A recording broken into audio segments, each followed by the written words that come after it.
Oh yeah, let's do that. What's up, guys? Welcome to this episode of Beers and Breakdowns. Apparently, that's the only thing I'm good at on this show is introing the show. Don't ask him to turn the camera on.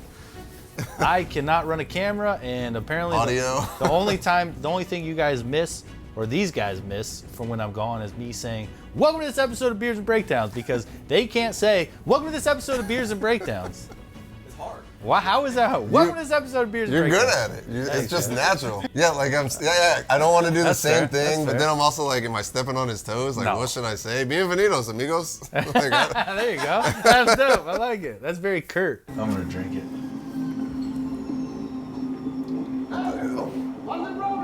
Apologies, someone called it a bomb threat. This is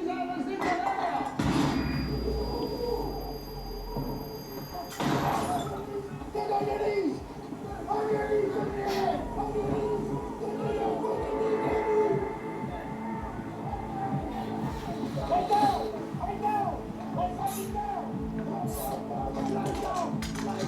All right, so jumping right into this first tactical scene. First of all, I love the masks. I thought they were super dope. Apparently, I had a buddy in paramedic school I was talking with, Strider. What's up, Strider? Little homie. I don't even know if he knows that I have a YouTube channel or anything about me. I like to keep it that way in the civilian side. So I don't talk about the FNG Academy because, you know, that could just be weird, right? They're like, hey, you're really unprofessional. I'm like, hey, you're not supposed to know that. the doctor's like, so how many drinks do you have per week? You're like, none? She's like, well, what's this? Well, the lie detector determined that was a lie. So he told me, he's like, these masks were actually like a big deal, and they were really expensive, and I forget who was like incorporating them, but they had like built-in nods and all this stuff built into them, and like radios, like everything was built into this mask. Wait, what was this guy? Was he? No, he's just a civilian, but okay. He's really smart. Oh, kid. so it's just like an all-in-one unit. Yeah, Okay. And apparently he said they were trash.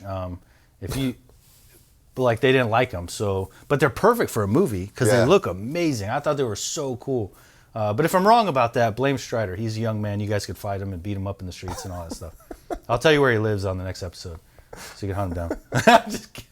That's funny. I feel like a lot of things happen like this. Like somebody will have this great idea for like this exoskeleton suit or something like this, or these masks that do everything, and then you put it into operation, and you're like, this is kind of trash. Like for one, either it's heavy, I can't see, it does all these things, but it doesn't do any of them very well. And a lot of times, like, kind of just stick to the basics. Yeah. There's nothing better than an ops core. Why do you think we all wear them? Because they're light. They don't impede our vision. We can think, we can move. They're not hot. So OpsCore is talking about the helmets, the high cut helmets. So your ears are free. They have rails on the side, so you can put your Peltors or whatever kind of hearing protection and comms devices you're using. You can mount lights into them, like all kind of different things. And they're OpsCores awesome. are just perfect. We're not going to move away from them. You could try adding to them if you want, but they just are perfect. We don't want anything else. We don't care. Leave it alone. If you add anything to my face, I'm never going to wear it. Yeah. So all this stuff is essentially trash. SF guys are going to use ops cores from here until they invent a different material that just makes the ops core more resistant, but we're going to want the same shape of helmet. Yeah. So unless you completely come out of the box with something, an ops core is perfect. I love my ops core so much. Yeah. I remember people with the old ACH is the regular standard helmet that you're probably used to from the early and mid 2000s, which is like the low one that comes here and like goes up. And like I remember people taking those and actually cutting them so that they were kind of like a high cut, kind of like an ops core. Because it just made sense. It didn't make sense to have this covering your ears when you're trying to wear Peltors, which is the brand of the headset that we would wear, underneath it. It just didn't make sense. There's actually a problem with that though. And my teammate Jerry, he's been SF for so long that he was one of the first guys to cut his helmet and do that. But the issue with that and the scary thing is that you're potentially degrading the bullet resistance of the helmet when you cut it because of the way that the fibers work and stuff. I can see that. It's like dropping a motorcycle helmet. Like they're made for probably one impact, and the shell of the helmet is what creates its strength. So once you cut it, it looks cool, but now are the ballistic properties the same? Right. Probably not. Probably not. And so let's talk about the tactics of this. The one thing that I agree with and the one thing I don't agree with. One thing I agree with, hey, sorry they called in a bomb threat. Genius. No one's going to question that. You guys pulled up, you're in a police car, you're in police very tactical uniforms, you look like a bomb squad.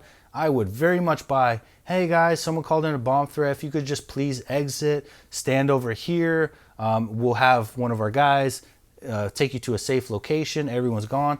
I am all on board with that. So he does that. He says, hey, someone called in a bomb threat. Great tactic. Love it. And then throws a flashbang in their face. What? It's like you diffused the situation, took everybody off guard, and then you're like, gotcha. Gotcha. Which, I mean, maybe they wanted just a couple seconds to have everybody get out of the cars, and so that everybody's not the bad guys or the people that they aren't automatically raising their weapons. I don't know. It's dumb. Yeah. These are civilians. These are pilots. These are like stewardesses. If you get out like that and say, hey, bomb threat, they're going to run. Yeah. They're going to be like, hey, I don't want any part of being blown up. I'm out of here. Like, you had a perfect plan to throw a flashbang. And then that's another thing is we just don't use flashbangs like that. We don't just stare at somebody and go, flashbang. We kind of threw it out in the open, too. Yes, so it's going to affect both sides. Right. That's what I'm It's saying. not unidirectional. Like, so it's going to blow both sides. He threw a flashbang, and then all of us just collectively flinch and like, Especially everybody else that didn't know you were about to throw it. Right. It's like, what the fuck, dude? It's just a dumb thing to do. So the initial tactic, they should have just stuck with that. But then it was probably too boring, so they're like, Hollywood it up. Throw a flashbang. Yeah. Like, you want me to hot potato a flashbang to these guys? Like, what sense does that make? So anyway, I just thought that was really dumb. We need more explosions. Yeah. Make it go boom. Like, no. Dogs on the set.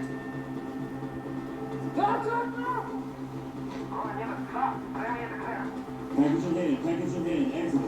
Please officer. Thank you.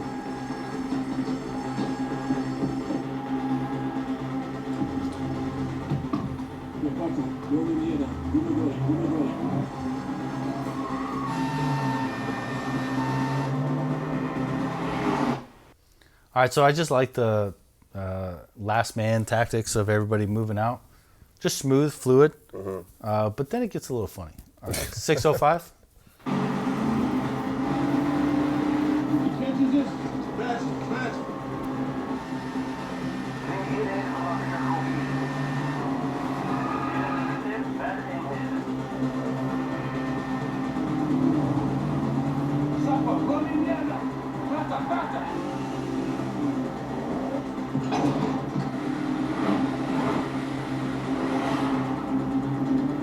Big red flag. All right, if you're eluding, right, you're in a vehicle running away from somebody, you're driving as fast as you can, it's going crazy, you want to get away, my advice would be just thinking over this.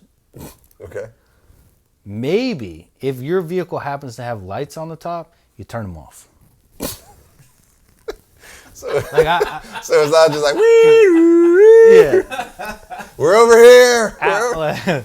Like, you know what I'm saying? Like, if you're gonna play, if you think about it like this, if you're gonna play hide and seek, and you carry around a flashing light on you, and you're playing hide and seek at night, it's gonna be really easy to find you. Yeah. You know, so just, basic level tactics. If you're trying to get away and you have flashing lights, maybe turn them off. So the flashing lights helped them at the beginning, helped them blend in. Yeah. Now they're helping them stand out. Right. And they just left them on the whole time. That's just a Hollywoodism that if you've ever seen one before. Yeah. It's like, bee woo wee woo wee woo, blue flashing lights as you're trying to evade at night. Like, come on, guys. You know, like, and then the second thing is, come on. If you're going to give Michael Bisping a part in your movie, can you have him say more than 2 words? I thought Michael Bisping was going to be a character when I saw him in here, and this was literally it. He said, "Are we good?" Well, he's a fighter. Maybe you don't want him speaking. No, come on, man. It's Michael Bisping. I think he's earned enough to be able to get at least a small role, right? I remember Ronda Rousey in movies. I'm not saying give him a big role. I'm not saying give him a big role. But throw him more of a bone than "Are we good?" and then the back of his head. It takes a UFC fan just to identify that it's Michael Bisping. I saw Michael Bisping and didn't know who he was.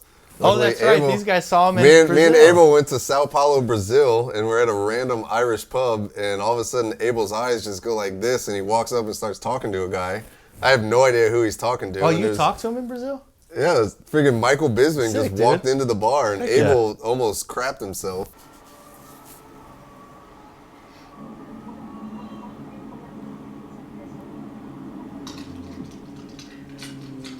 Looks like his dad. I trust you know how to use it. Glock. No safety. All right. All right. I think this is gonna piss him off. If I hand you a Glock and say, I trust you know how to use it, and your response is, Glock, no safety, I am immediately Like, give it back. taking that Glock back and putting it back in my pocket and handing you the wooden gun that Will Ferrell uses because no. If you don't know anything, listen, if somebody hands you a Glock and says, I trust you know how to use it, you take it, you look to make sure there's no round in the chamber, and you release that slide release, and you say, where are my bullets? And then you put bullets in it, you rack it, and you put it away. You don't say, Glock, no safety. Bro, give me that gun back. You've been watching way too many YouTube videos. You have no idea what you're talking about. You've never handled a gun in your life. If somebody hands you a gun and you know what it does, you check to make sure it's safe. You load it, you make it ready, and you put it away. If somebody hands you a gun and for instance, you don't know what it is, you've never seen that gun before, you say, okay, what is this gun? Does it have a safety? How do you use the safety? How do I load it? How do I release the slide? And tell me about this gun. Because no, I haven't used one of these before. You start asking questions. But I'm not going to prove to you my knowledge by saying, Glock, no safety. I think that disproves your knowledge. It It proves that you don't know what the hell you're doing. Exactly. Because trust me, there's tons of weapon systems. I was 18 Bravo, but that doesn't mean I know all of them. There's tons of weapon systems. If you hand me, I've never used it, I'm not going to just say, got it. Yeah. I'm going to say, well, what is it like? What is it? How do I load it? Where's the action on it? Does it have a safety? Does it not have a safety? How do you use the safety? You know, if I hand you an AK-47, you've never had an AK, I'm going to tell you, hey, that safety is that big lever that you're going to flip up and it's going to block the action. The trigger on it, it's a little long for an AK, but man, they run. If you want to take it apart because you got to clean it, this is how you pop the top off. If it has a malfunction, just rack this sliding handle right here. It's you got the little lever. You're going to rack that thing a couple times. Typically, we'll turn it to a side and left hand rack it. I'm going to break it down for you. AK, why does it jiggle so much? It's just loose. It's just loosey-goosey, but that's how they like to run.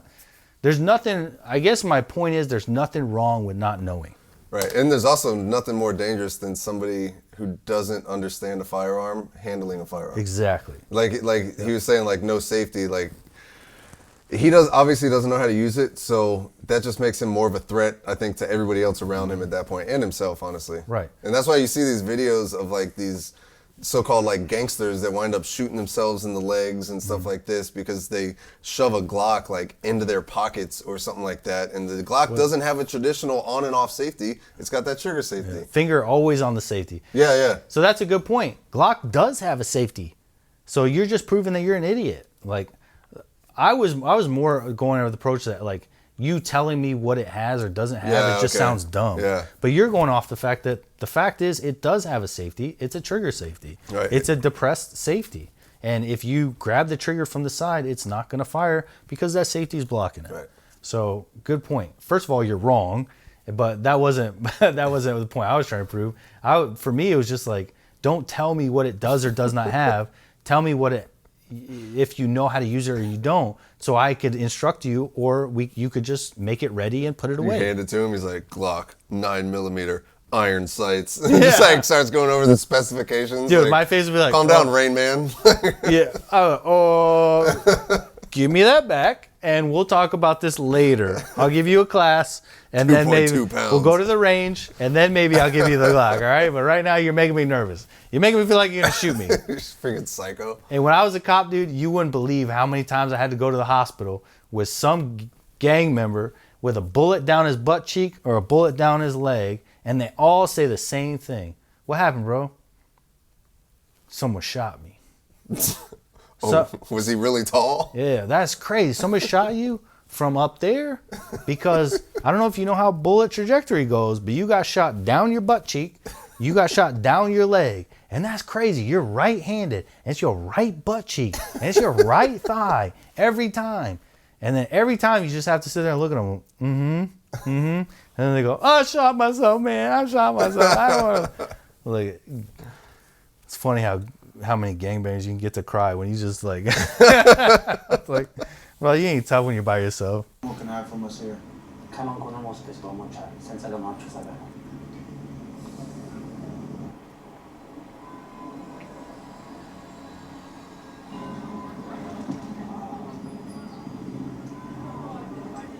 Jesus, that's strong. Ugh.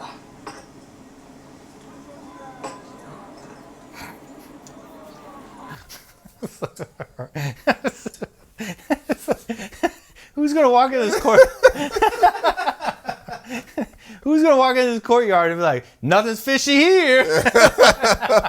You got two guys in full black throwing whatever that ball is and staring directly at the other two guys dressed in all black. And then you got Gerard Butler that all he did was put a hat on. And he's like, ugh. You got a little Ice Cube wearing this giant gold chain. Yeah.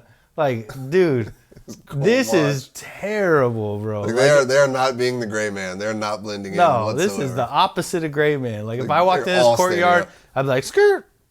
What? You're like, what? Are they filming? Pretty sure those guys are with those guys. Yeah. Are you guys filming a movie? Like, do you want to go sit with your friends because you keep staring at them like you're really worrying about what's going on over there?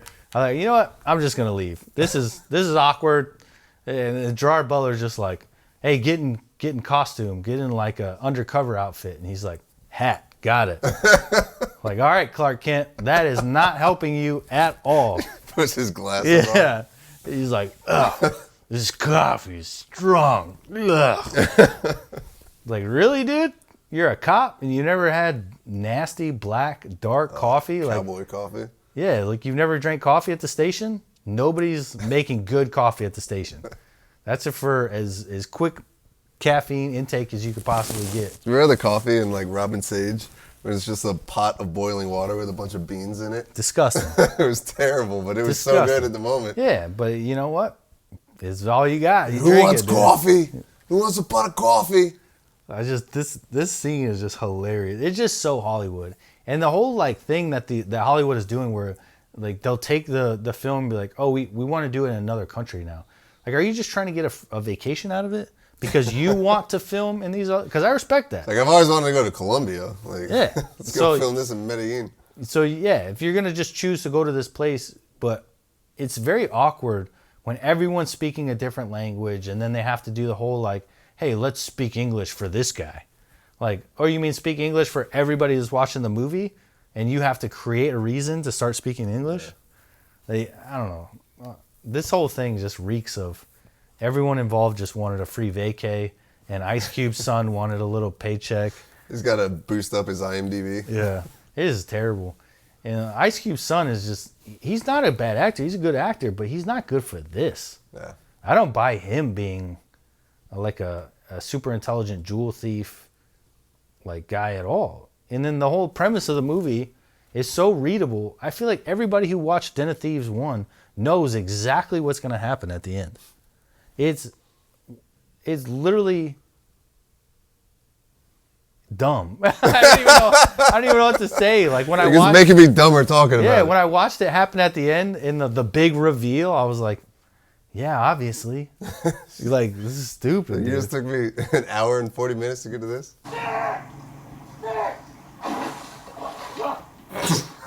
Take your shoes off. You're cinch. Shoes.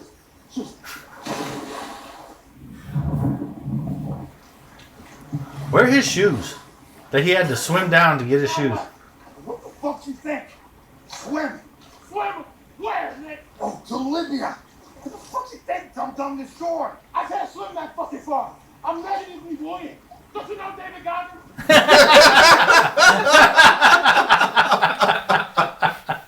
Oh, shout out David Goggins getting a mention in the movie. That was my favorite part of the movie. He said, I'm 94% buoyant. Don't you know David Goggins?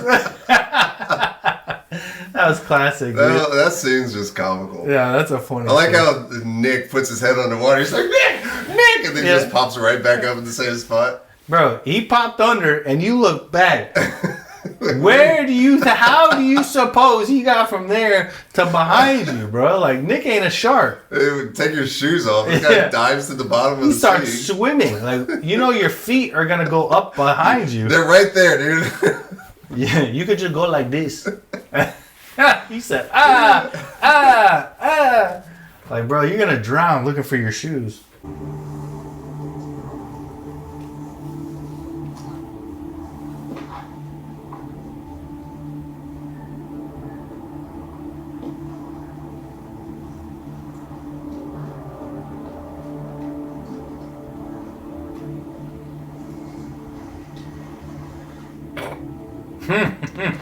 Pick the biggest guy.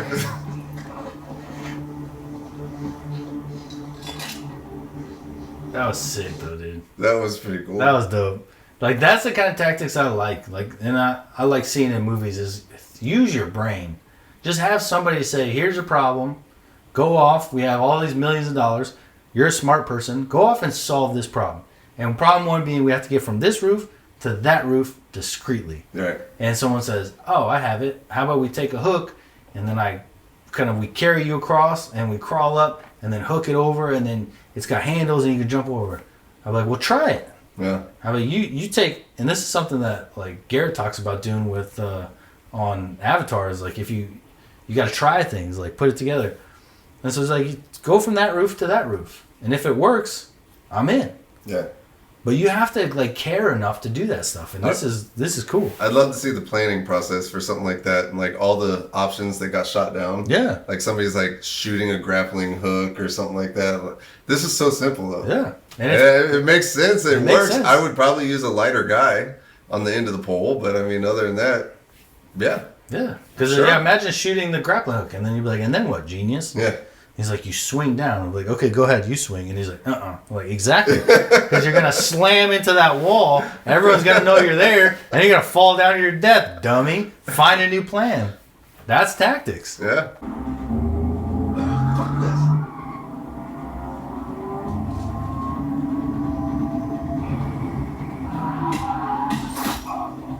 Yeah. Ooh. That'll be fun. Yeah. Totally.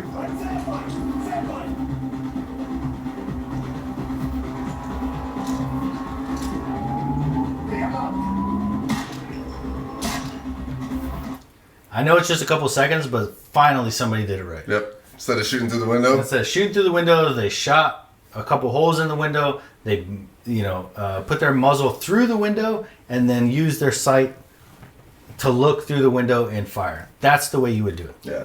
Because obviously those rounds are going to hit that windshield and deflect.